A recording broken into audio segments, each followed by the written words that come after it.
1, 2, 3, come on. Come on, come on.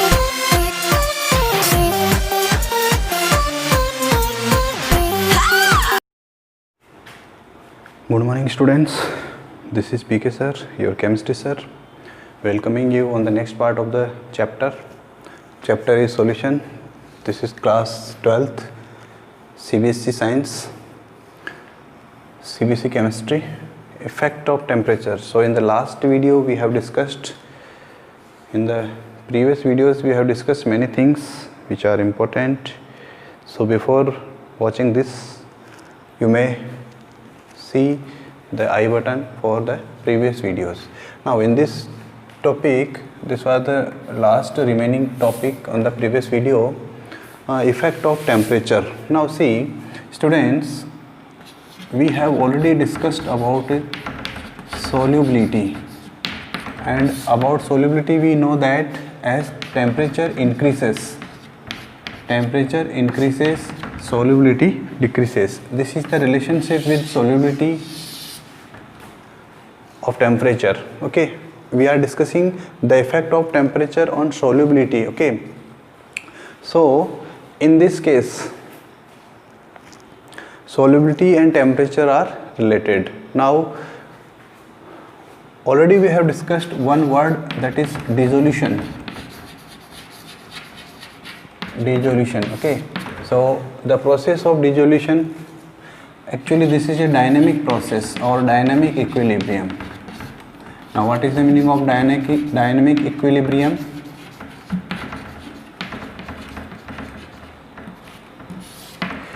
Dynamic equilibrium means the number of gaseous particles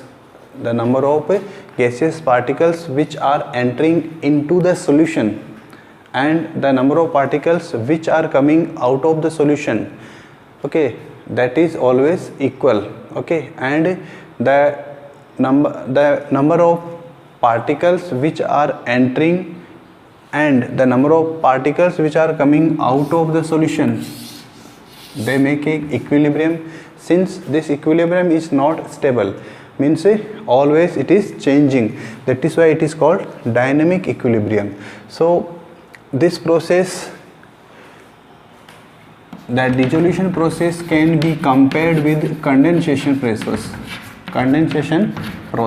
Now what is condensation process? What is condensation? It is just opposite of melting. Melting means the conversion of solid into liquid phase. Now what is condensation?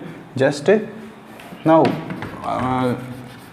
an important observation is that melting is a endothermic reaction. Endothermic reaction you can say, or you can say process. Better you say process. It is a physical process. Okay, so endothermic process. Melting is a endothermic process. Now condensation is what? Opposite to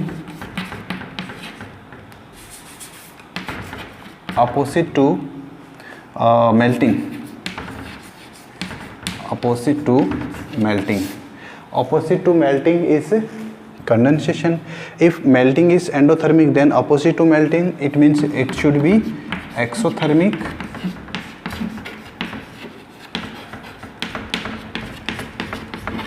process. It should be exothermic process. Now what am I saying? Dissolution and condensation are similar process. Dissolution and condensation are similar process. It means dissolution is also a exothermic process. It is very important point. You can put a star point here, that dissolution is a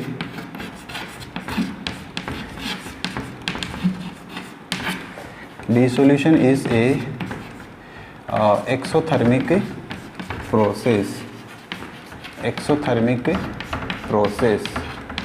It means, now what is the meaning of this exothermic process?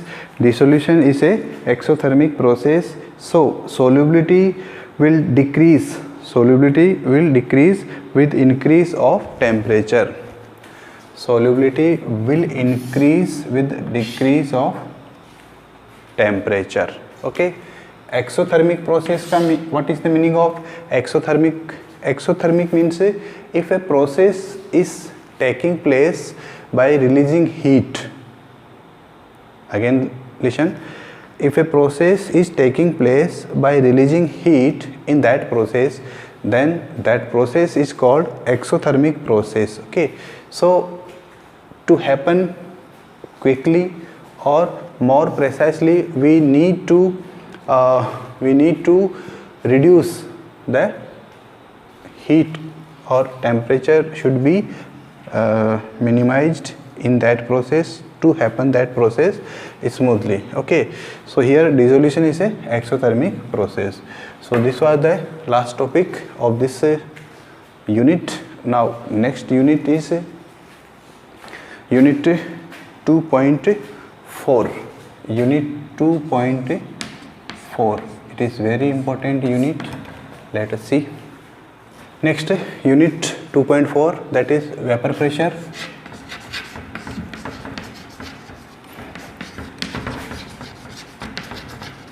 Of vapor pressure of liquid solutions. Vapor pressure of liquid solutions.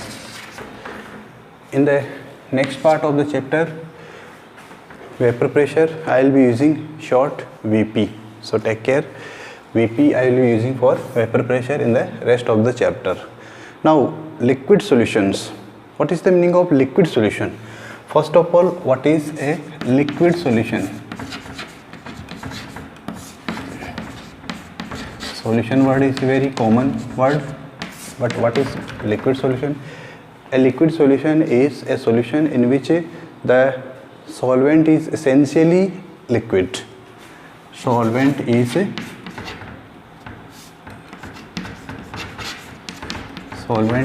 always liquid. Solvent is always liquid. Okay, that solution is called liquid solution. Now in your textbook, one table is there. In that table, different types of solutions have been given there, so you can see there, you can watch there. Now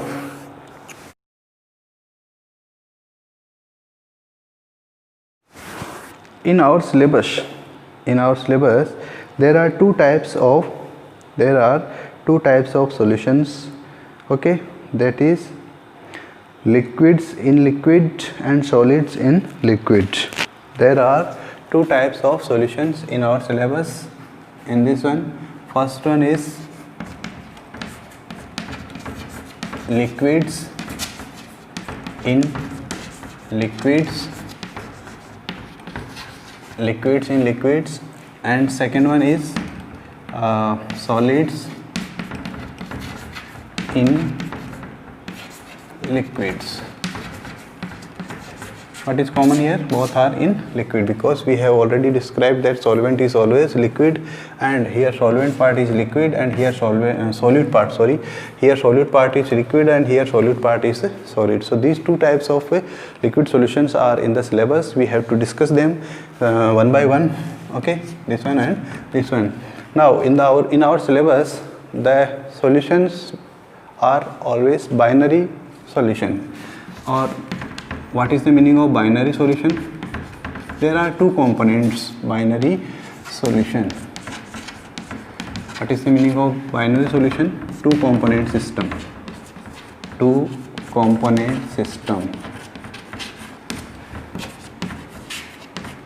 In this one, means in this system there will be two component. One component is called solute and second component is called solvent. You know about this from your previous classes, from your previous knowledge. Okay, now first one is, we are taking first one, that is liquids in liquids. Okay,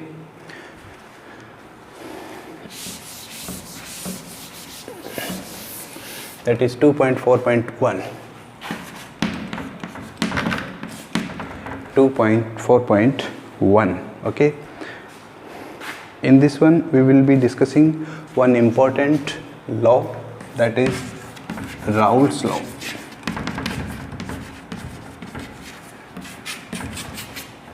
this is the important topic of the unit 2.4. You should learn it carefully. Okay, Raoult's law. Now here we are using one word, vapor pressure. What is vapor pressure? Look on the board. This is a container. This is a container, and in this container I have taken one liquid, one volatile liquid. Now I am using the word here volatile liquid. What is the meaning of volatile? Volatile liquid. A volatile liquid is a liquid which can be easily vaporized, which can be converted into easily vapor state. Okay, so that liquid is called volatile liquid. Okay, now vaporization is a physical process. Vaporization is a physical process. So here always the particles of this liquid will get converted into vapor phase always. This is a natural process, physical process. Okay, so the particles of this liquid automatically will get converted into vapor. Okay, vapor means gas, and if there is a gas, it will exert a pressure on the surface of this liquid. Here it will apply a pressure. Okay, here this vapor that always happening here. Okay, so this vapor will exert a pressure on the surface of this liquid. Okay, the pressure which is exerted by this vapor, that pressure is called vapor pressure. I am using here Vp for vapor pressure. So this is the vapor pressure. Now Raoult observed this phenomena with care or carefully, and he proposed a law which is called Raoult's law, which states that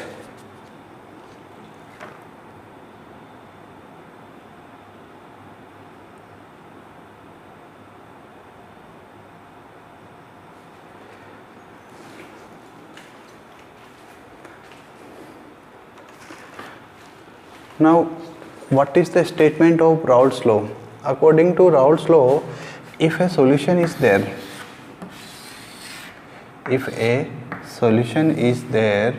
then if in that solution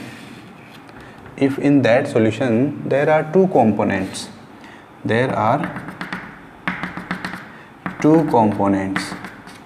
if it is solution, of course there will be two components, because in our syllabus we have only binary solution, two component system. Okay, now here let us see component 1 and second one is component 2.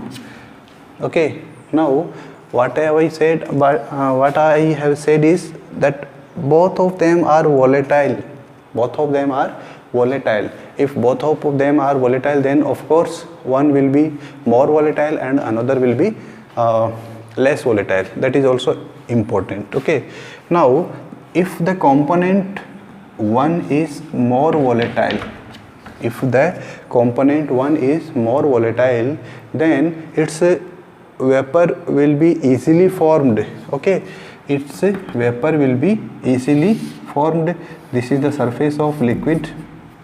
Okay, its vapor will be, because it is more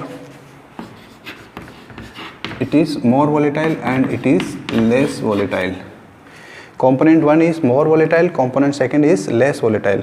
If component 1 is more volatile, then its vapor will be formed easily and its vapor will not be formed easily. Okay, so we can say here the particles of vapor which are present over the surface of this solution, they will contain both particles from component 1 and from component 2, but whose particles will be more? whose particles will be more, that concept, that relationship was explained first by Raoult, Henry F.M. Raoult. Okay, so in respect of F.M. Raoult, this rule or this law is known as Raoult's law. Okay, and that is important, that is very important, I should say, for exam perspective. Okay, so the component 1, that is more volatile, the quantity of vapor that is produced, that is due to this component, if it is more, then that will be more. Okay, and the component 2, that is less volatile, the quantity of vapor from this component will be less. Okay, Raoult first of all described the relationship, okay, about this. Now according to Raoult's law or Raoult's statement, now according to Raoult's law, what is the statement here? Look here, the vapor pressure P1. What is vapor pressure?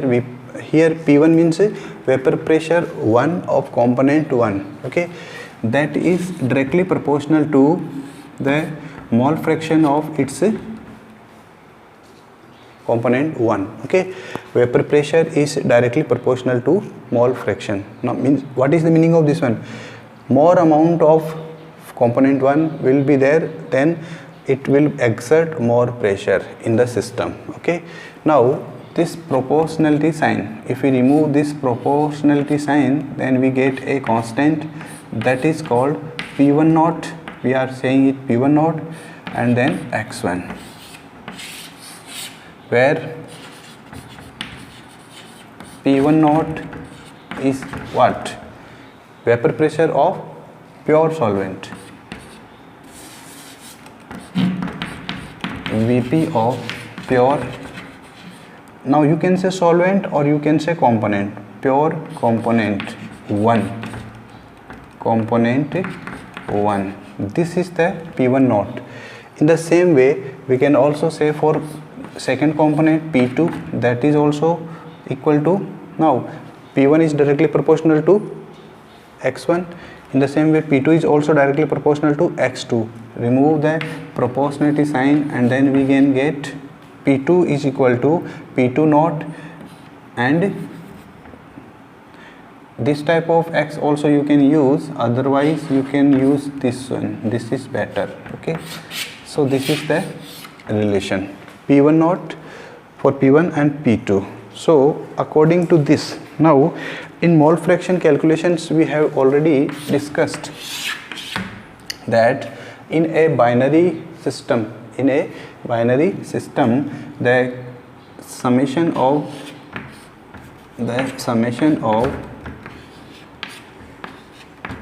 is equal to 1, means mole fraction of component 1 plus mole fraction of component 2 is equal to 1. Okay, unity. We can also write it in this way, x1 is equal to what? 1 minus x2, or you can also write x2 is equal to 1 minus x1. It is important. We will be using frequently these relations in the Raoult's law. Okay, so this is the expression for Raoult's law. Now according to Dalton's law of pressure, for this system, Dalton's law of partial pressure,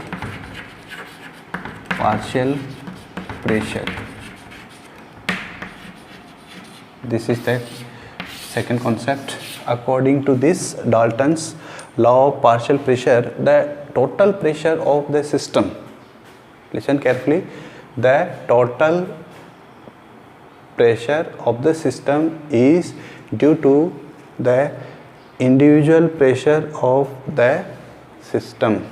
Look here, in this system there are two components. Component 1 we are saying partial pressure is P1, component 2 partial pressure is P2. So we can say that P total is P1 plus P2. P total is equal to P1 plus P2. Okay, P1 plus P2.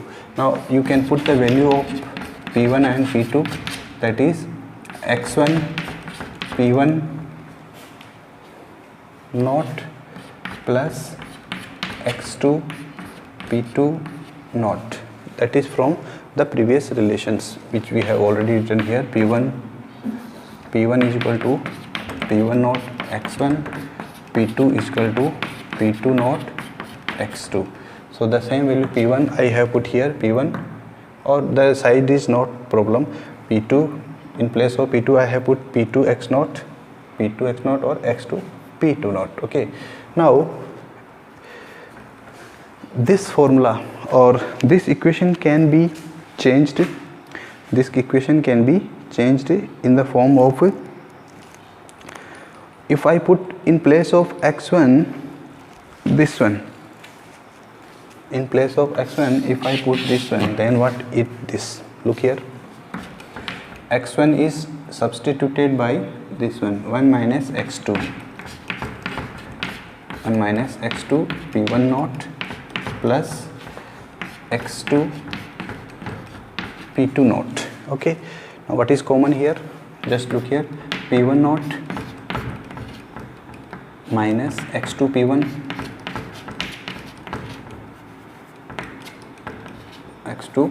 naught plus x2 P2 naught. Okay, next, what is common in these 2 points?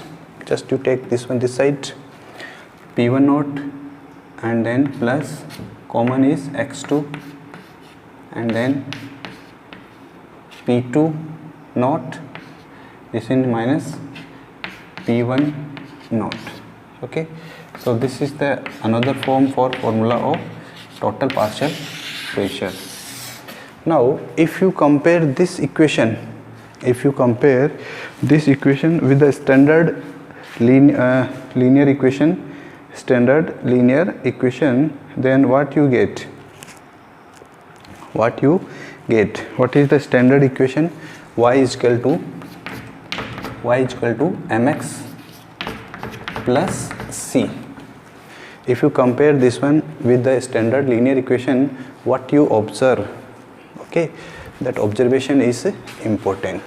After this observation, you try to plot a graph between mole fraction and partial pressure.